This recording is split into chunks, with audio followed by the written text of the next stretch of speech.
الله يا الله الله سبحان الله الله يا الله الله حمدا لله. اعوذ باللہ من الشیطان الرجیم.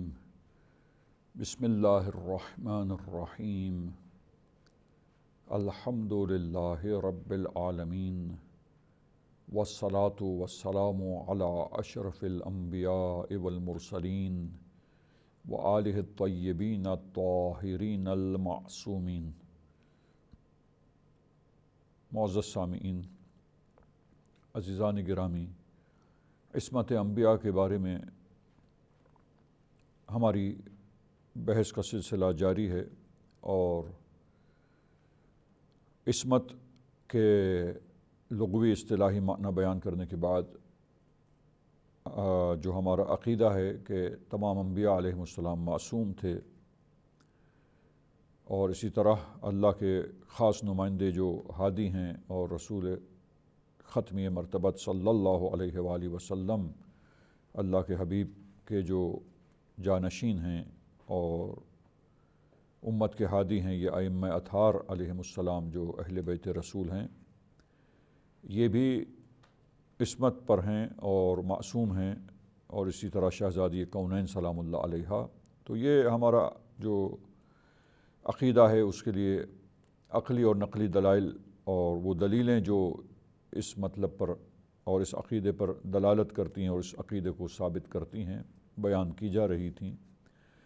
اور عقلی دلائل کے بعد جو اہم عقلی دلائل ہیں وہ ان کو ہم نے پیش کیا سامعین کرام کی خدمت میں، اور پھر اب نقلی دلائل میں سے چند آیات قرآنی ہم نے،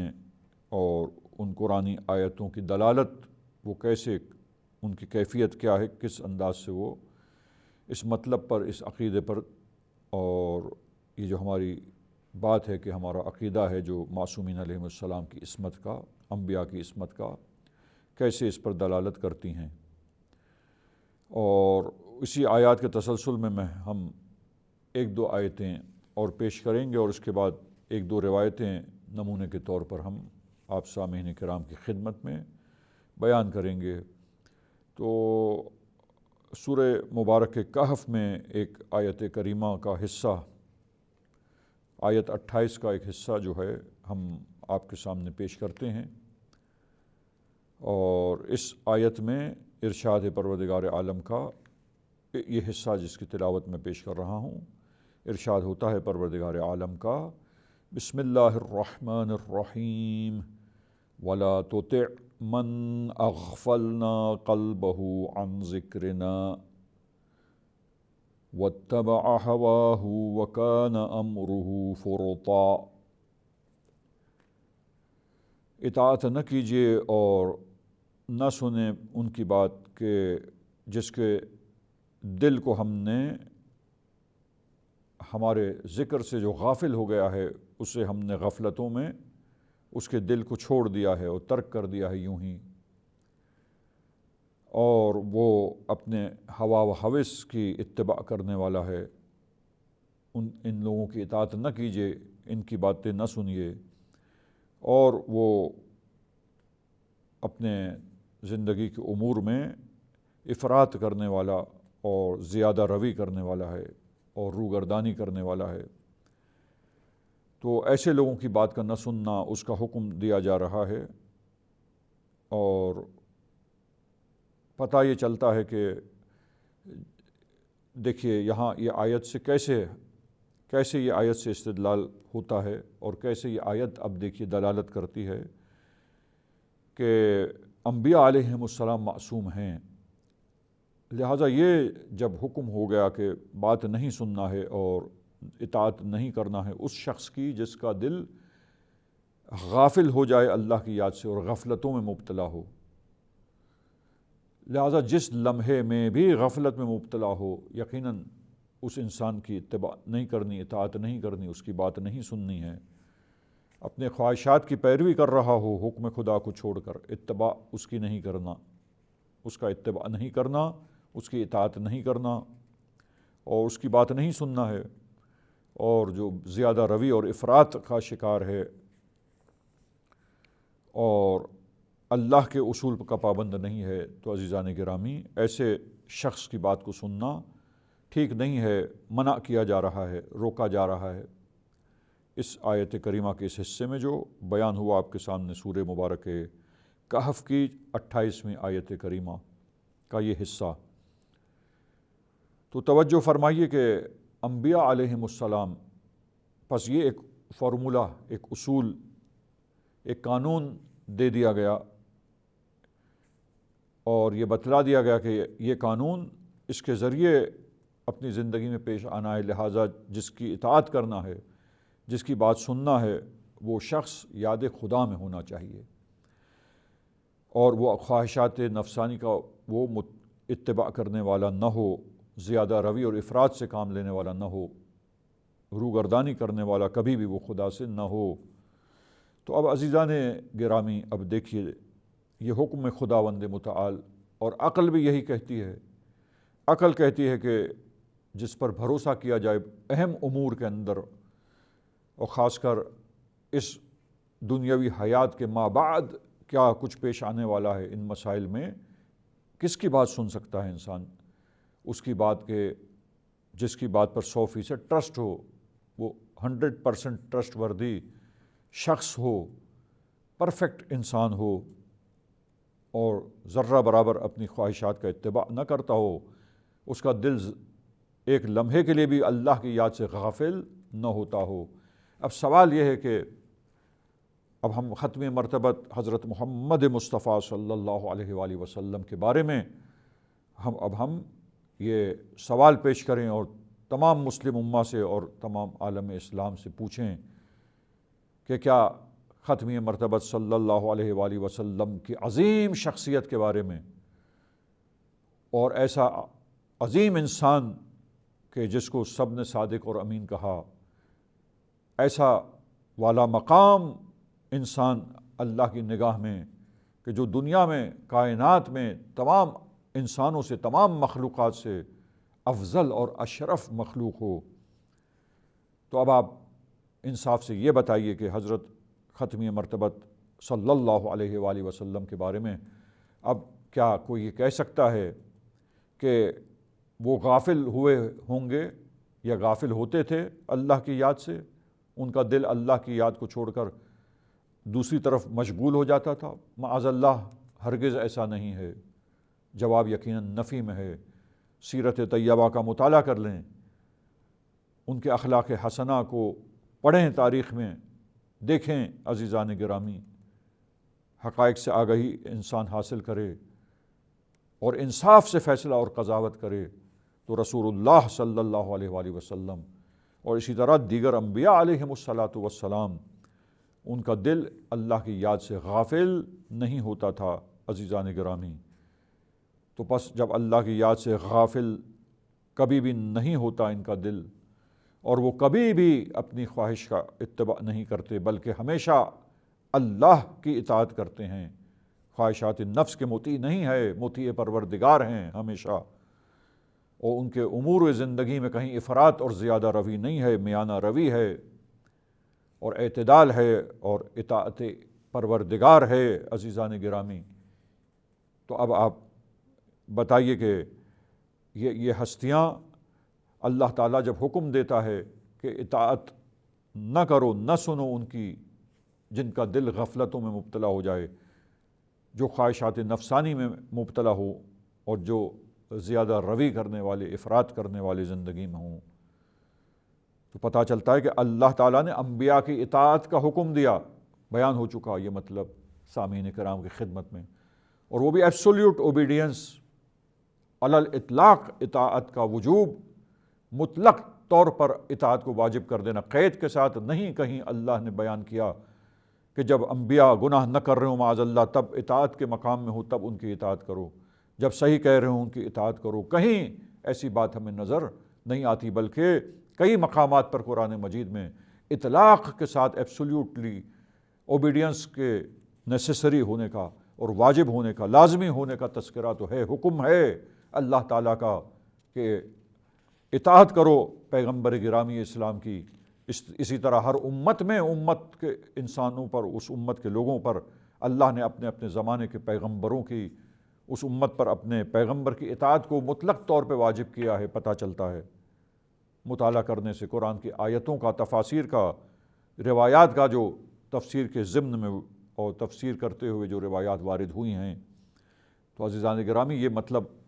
بس یہاں روشن ہے اس آیت کریمہ سے بھی کہ اطاعت اس کی واجب ہوتی ہے کہ جو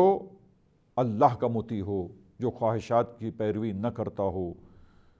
جو زیادہ روی اور افراط سے زندگی میں کام نہ لیتا ہو، اور یہ ساری خصوصیات انبیاء کی ہیں، لہٰذا وہ پوری زندگی میں کبھی بھی غفلت میں مبتلا نہیں ہوتے، لہٰذا علی الاطلاق ان کی اطاعت کو اللہ تعالیٰ واجب کرتا ہے، اور جو غفلت میں ہوں اللہ ان کی اطاعت سے منع کرتا ہے۔ بس ہمیشہ ان ہستیوں کی اطاعت ضروری ہے۔ دیکھیے انسانوں کے لیے ایسے ضروری تھے نمائندہ انسان اللہ کی طرف سے کہ ہر لمحے ہر وقت کثرت سے انسان، امت کے انسان آئیں اور انہی سے سوال کریں،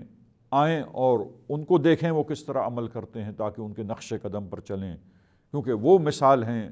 مثالی کردار ہیں انسانوں کے لیے، وہ نمونہ عمل ہیں جن کو نمونہ عمل بنا کر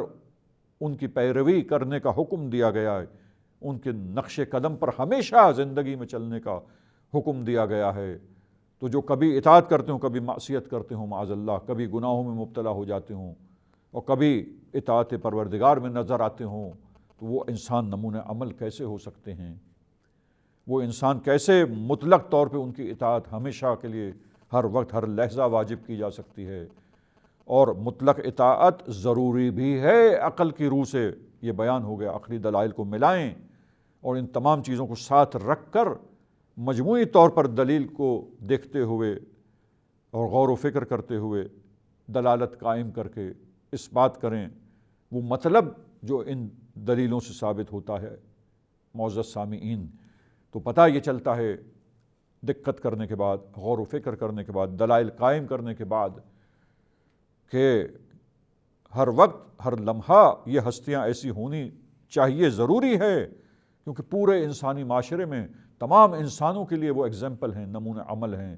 اور ان کے نقش قدم پر ہر لمحہ جب چلنے کا حکم ہوگا تب ہی وہ مقصد ہدایت یافتہ ہونے کا انسانوں کا، کہ یہ ہدایت یافتہ ہوں، یہ نصیحت پکڑنے والے ہوں، ان کا کریکٹر جو ہے وہ ٹھیک ہو جائے، ان کا باطن جو ہے وہ پاک و پاکیزہ ہو جائے، پیوریفیکیشن کا عمل اور پاکیزگی اور صفائی اور تزکیہ نفس کا عمل وجود میں آ جائے تمام انسانوں کے لیے۔ تو اس کے لیے ایک ایسا انسان ضروری ہے۔ بیان ہو گیا یہ مطلب آپ کی خدمت میں، اور یہ آج یہ آیت کریمہ بھی جو ہم نے پیش کی عزیزان گرامی، یہ اسی مطلب کو پھر ہمارے لیے تائید بھی کرتی ہے، روشن بھی کرتی ہے، تاکید بھی کرتی ہے اسی مطلب کی۔ اور اسی طرح آپ دیکھیے کہ ایک اور آیت کریمہ میں آپ کی خدمت میں پیش کروں اور آج کے پروگرام کو ہم اختتام پہ لے جائیں، اور آیات کے باب میں یہ چیپٹر کو ہم اسی پر ہم اکتفا کریں گے عزیزان گرامی، اور انشاءاللہ نیکسٹ پروگرام میں ہم احادیث میں سے 2-3 احادیث آپ سامعین کرام کی خدمت میں پیش کریں گے کہ جو احادیث معصوم ہونے پر اور عصمت پر، انبیاء علیہم السلام کی عصمت پر دلالت کرنے والی احادیث اور روایتیں ہیں۔ ایک اور آیت کریمہ عزیزان گرامی سورہ دہر، سورہ انسان میں وہ آیت نمبر 24، اور اس آیت نمبر 24 میں سورہ انسان میں